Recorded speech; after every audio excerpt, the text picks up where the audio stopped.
విశాఖ 27వ వార్డులో శ్రీరామాలయం, శ్రీ పరదేశమ్మ ఆలయం నూతన చైర్మన్, కమిటీ సభ్యుల ప్రమాణ స్వీకార మహోత్సవ కార్యక్రమం అట్టహాసంగా జరిగింది. ఆలయ కమిటీ సభ్యుల ప్రమాణ స్వీకార మహోత్సవానికి ఎమ్మెల్యే వంశీకృష్ణ శ్రీనివాస్ పాల్గొన్నారు. ధర్మకర్తల మండలి చైర్మన్గా కారాల మహేష్ ప్రమాణ స్వీకారం చేశారు. బీజేపీ జిల్లా కార్యదర్శిగా పార్టీకి విశిష్ట సేవలను అందించిన మహేష్ చైర్మన్గా ప్రమాణ స్వీకారం చేయడంపై పలువురు రాజకీయ నాయకులు హర్షం వ్యక్తం చేశారు. రామాలయం, పరదేశమ్మ ఆలయం అభివృద్ధికి తన వంతు కృషి చేస్తానని హామీ ఇచ్చారు.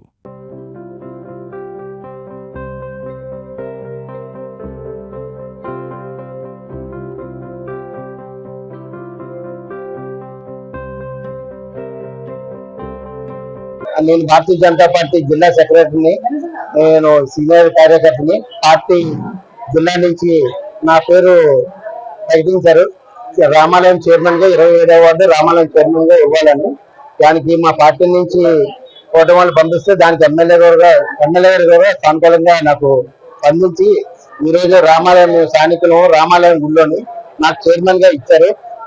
ఆయనకి ముందుగా అభినందనలు తెలుపుతూ, అలాగే మా ఈ తెలుగుదేశం పార్టీ దక్షిణ నియోజకవర్గం ఇన్ఛార్జి శ్రీ సుధాకర్ గారు కూడా నాకు నా పేరు చెప్పగానే ఆయన యాక్టివ్ కార్యకర్త, ఆయనకి ఇవ్వడం చాలా మంచి జరుగుతుంది, అది బీజేపీకి కేటాయిస్తామని సుధాకర్ గారు చెప్పారు. అలాగే మేము ఎంపీ గారికి వెళ్ళాము. ఎంపీ గారు కూడా చాలా ఆనందం పడ్డారు. మీ పేరు చెప్పారని నాకు సుధాకర్ గారు కూడా, ఎమ్మెల్యే గారు కూడా మీ పేరు వస్తుంది, మీరు జాగ్రత్తగా మీ వార్డులో ఉన్న రామాలయాన్ని డెవలప్ చేయండి, మీ డెవలప్మెంట్ లో ఏమైనా నా భాగం ఏమైనా ఉంటే నేను నా తరఫున కూడా నేను మీకు సపోర్ట్ చేస్తానని భర్త గారు చెప్పారు. ఎమ్మెల్యే గారు అయితే ఇంకా ఆయన ఇంట్లో మంచిలాగా నన్ను తీసుకొని ఈరోజు నాకు చైర్మన్ గా నాకు ఆయన కీలకమైన పాత్ర పోషించారు. ముఖ్యంగా మా పార్టీలోని మా ఎస్ఎస్ ప్రకాష్ రెడ్డి గారు జిల్లా ఇన్ఛార్జి, విజయానంద రెడ్డి గారు జిల్లా ఇన్ఛార్జి, వాళ్ళు చాలా పట్టుదలగా నా పేరు ఇవ్వాలని పెద్దలో కూడా స్టేట్ పార్టీలో కూడా మా స్టేట్ ప్రెసిడెంట్ మాధవ్ గారు కూడా చెప్పారు. అందువల్ల ఈరోజు నాకు చైర్మన్ గా అవకాశం వచ్చింది.